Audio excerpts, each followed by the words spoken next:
So I think it's key. Diplomacy and dialogue, that's at the core. Every effort must be put into that. What I think is important is that we as NATO countries have understood that the way to have a dialogue with Putin's Russia is one out of strength. Putin understands and respects strength, and any sort of hesitancy is always viewed upon from Putin's side as weakness. So as we are speaking with Putin, we are also in the process of strengthening the NATO's position in the eastern flank. And this is, I think, extremely important, that this is by no ways being aggressive or anything. It's simply creating the environment for a true dialogue. We had a reaction this morning from Sergei Lavrov, the Russian foreign minister, to those US and NATO proposals yesterday, in which he said, well, it's a good start, but it doesn't tackle our fundamental issue, which is preventing further enlargement of NATO. Why not make an assurance that for the next 10 or 15 years, NATO would not get any bigger? In NATO, it's up to us to decide how the club develops or doesn't develop. It's not up to anyone from the outside to decide that.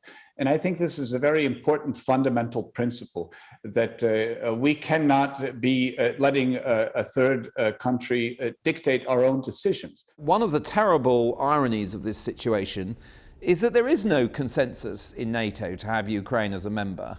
There are a number of powerful countries in NATO that wouldn't want Ukraine as a member. So why not simply communicate that clearly? Well, in a sense, that's a little bit besides the point. If NATO decides something or doesn't decide something, that's our decision. But it cannot be that someone from the outside forces a decision. No, but helpful to say it, though, surely, in a crisis like this, where that's a key issue. I actually think it's not a key issue. This is key rhetoric coming from Putin's Russia. And the real concern of Russia is not NATO or NATO's expansion in this regard. It is Ukraine's independence and democracy. The more that it strengthens itself, that's actually a threat to Putin, because eventually the Russian people will say, well, if our friends and neighbors, the Ukrainians, can decide their own fate, why can't we? So let's be clear, when you talk about the Russian demands being rhetoric, essentially you don't believe they're serious about the various things they've asked of the US and NATO. Is that it? You think it's just a sort of pretext?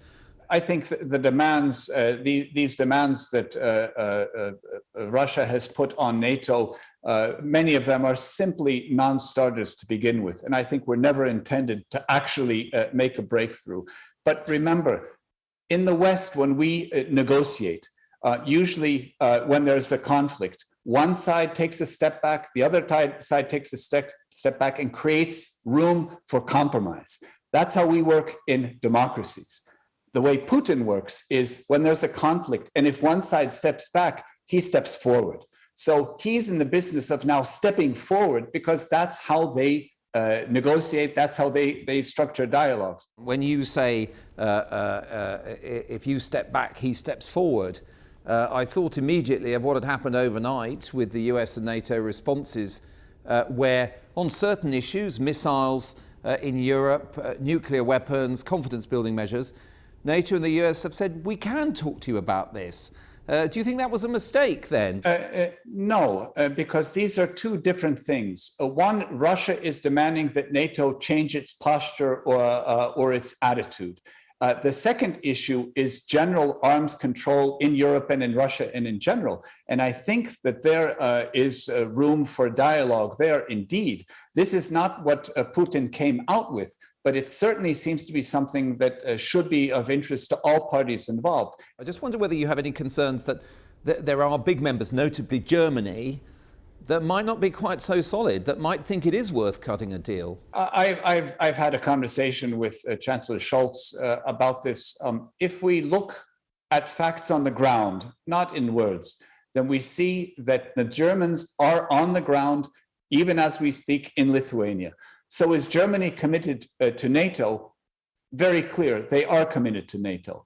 Now, Germany has a history which is maybe a little bit differently perceived also by its people from other NATO countries. They have their own internal logic, but that in no way undermines them and their NATO commitment. Mr. Krišjānis Kariņš, thank you very much indeed for joining Newsnight. Thank you.